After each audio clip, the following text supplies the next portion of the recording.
Colony STP అంటే sewage treatment plant.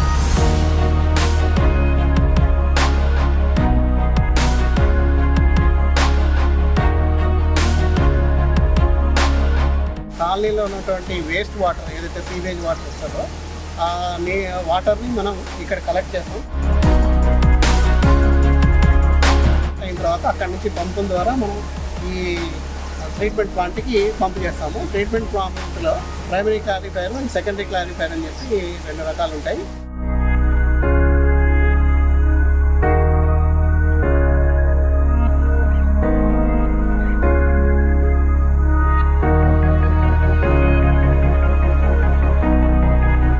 Primary clarifier secondary క్లారిఫైర్లో bacterial action తోటి water clean అవుతూ ఉంటుంది.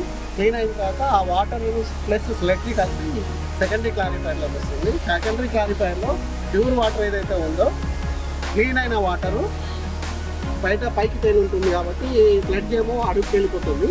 ఆ అడుగుకి వెళ్ళిపోయిన స్లెడ్జ్ తర్వాత క్లీన్ వాటర్ పైన ఉన్నటువంటిది పైన నుంచి సపరేట్ అయిపోయి సపరేట్గా వెళ్ళిపోతుంది క్లీన్ అయిన వాటరు. అది మనం ఇక్కడ ఉన్నటువంటి చుట్టుపక్కల పొలాలకి 70 hectares వరకు మనం అగ్రికల్చర్కి వాడుతున్నాం. ఇక్కడ ఈ క్లీన్ అయిన వాటర్ STP ద్వారా మనం వాళ్ళకి సప్లై చేస్తున్నాం రైతులకి, చుట్టుపక్కల రైతులకి.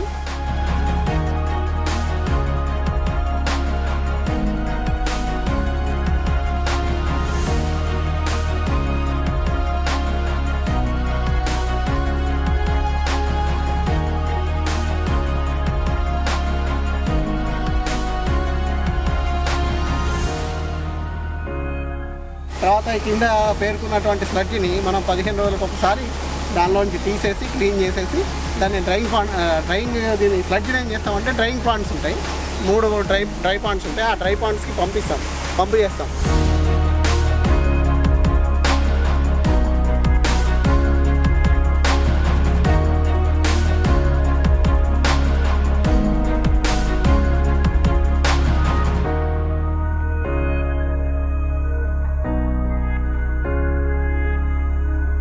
పంపు చేసిన తర్వాత అక్కడ వాటర్ ఎవాపరేట్ అయిపోయి స్లడ్జీ మాత్రమే మిగిలిపోతుంది. ఆ స్లడ్జీని మనం ఎరువు కింద, కాంపోస్ట్ ఎరువు కింద వాడుకోవచ్చు అనమాట, న్యాచురల్ ఎరువు కింద. అది అగ్రికల్చర్ పర్పస్కి కూడా న్యాచురల్ ఎరువు కింద మనం వాడుతున్నాం.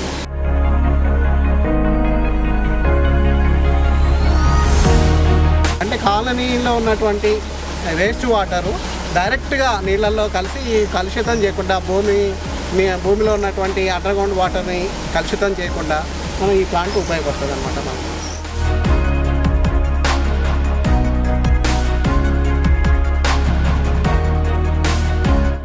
దానికి నిర్దిష్ట ప్రమాణాలు ఉన్నాయి కొన్ని.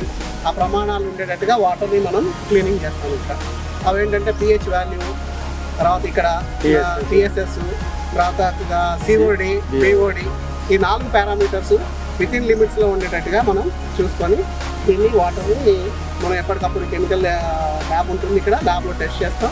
TSS కానీ ఇవి కానీ లిమిట్స్లో ఉన్నాయా లేవా అనేది చూస్తాం. లిమిట్స్లో లేనప్పుడు మళ్ళీ ప్లాంట్ని మనం క్లీన్ చేసుకొని మళ్ళీ బ్యాక్టీరియల్ యాక్షన్ చేసుకొని మళ్ళీ మనం యాక్షన్లో తీసుకొచ్చుకుంటాం. ఎప్పటికప్పుడు టెస్ట్ చేసుకుంటూ ప్లాంట్ ఎఫిషియన్సీ చూస్తూ ఉంటాం. ఇంకా ల్యాబ్ ఇన్ఛార్జ్ ఉంటాడు, ఆయన ఎప్పటికప్పుడు శాంపుల్ తీస్తూ వాటర్ తీస్తాం. ఆ వాటర్ శాంపుల్ కలెక్ట్ చేసుకొని చెక్ చేస్తూ ఉంటాడు.